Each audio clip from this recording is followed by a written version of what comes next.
الحمدللہ رب العالمین والصلاة والسلام علی خاتم النبیین۔ پیارے محترم بھائیو، ہر مرتبہ ہم آپ کے سامنے مرزائیت کے حوالے سے کچھ نہ کچھ حقائق رکھتے ہیں۔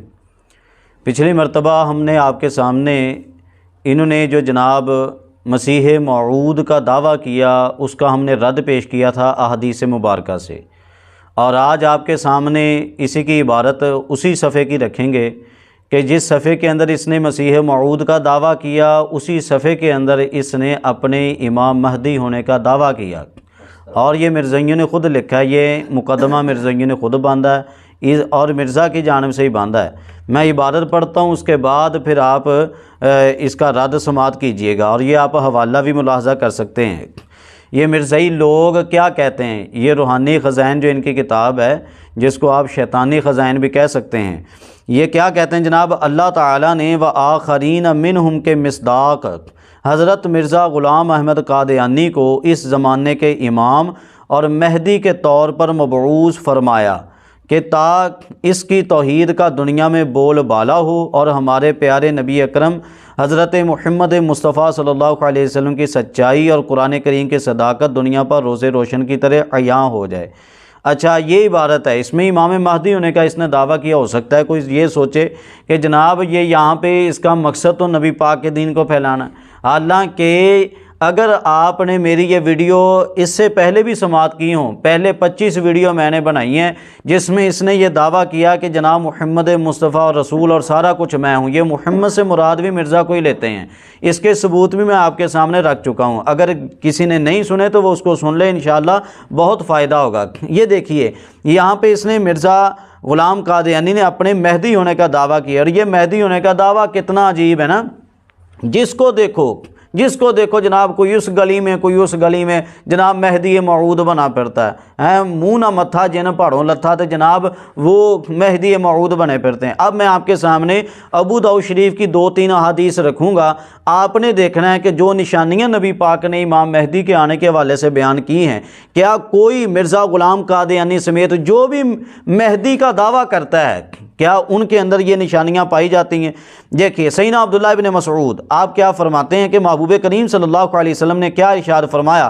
فرمایا اگر دنیا کے فنا ہونے میں ایک دن بھی باقی ہوا، اور دوسری روایت ہے کہ اللہ اس دن کو لمبا کر دے گا، پھر سب یہاں پہ آ کے راوی متفق ہیں، حتیٰ کہ اللہ اس میں ایک آدمی کو اٹھائے گا جو مجھ سے ہوگا، نبی پاک نے فرمایا وہ آدمی مجھ سے ہوگا یا میرے اہل بیت میں سے ہوگا، میرے اہل بیت میں سے ہوگا، اس کا نام میرے نام اور اس کے باپ کا نام میرے باپ کے نام جیسا ہوگا۔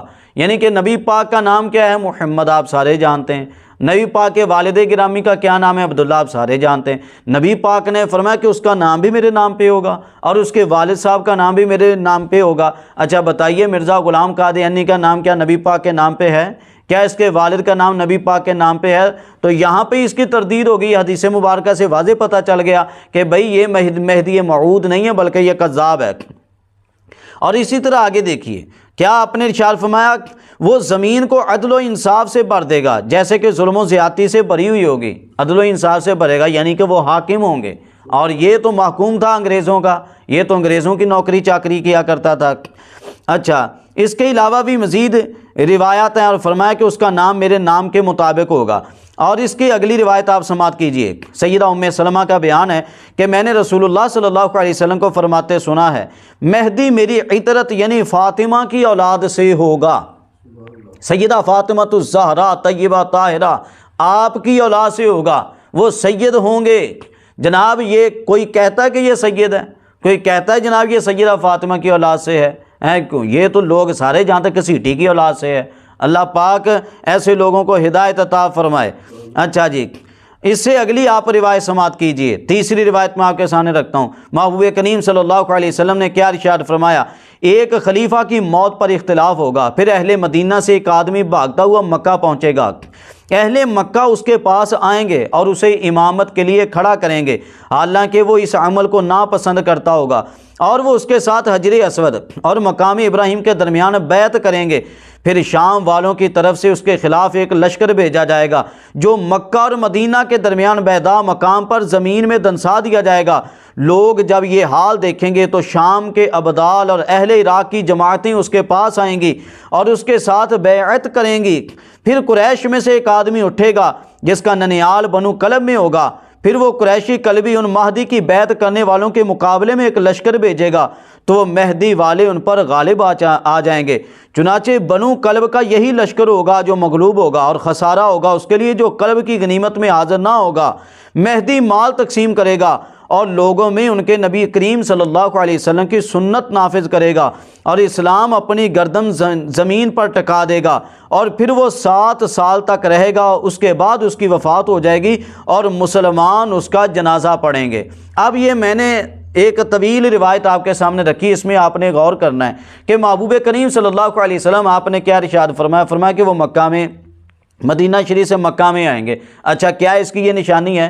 اچھا، پھر فرمایا گیا کہ وہ لوگ کہیں گے کہ آپ امامت کریں، جا کے وہ کہیں گے کہ مجھے امامت کے لیے آگے نہ کیجئے۔ اچھا، لوگ بیعت کے لیے اصرار کریں گے، یہ دیگر روایات میں بھی ہے، بیعت کے لیے اصرار کریں گے لیکن آپ قبول نہیں کریں گے۔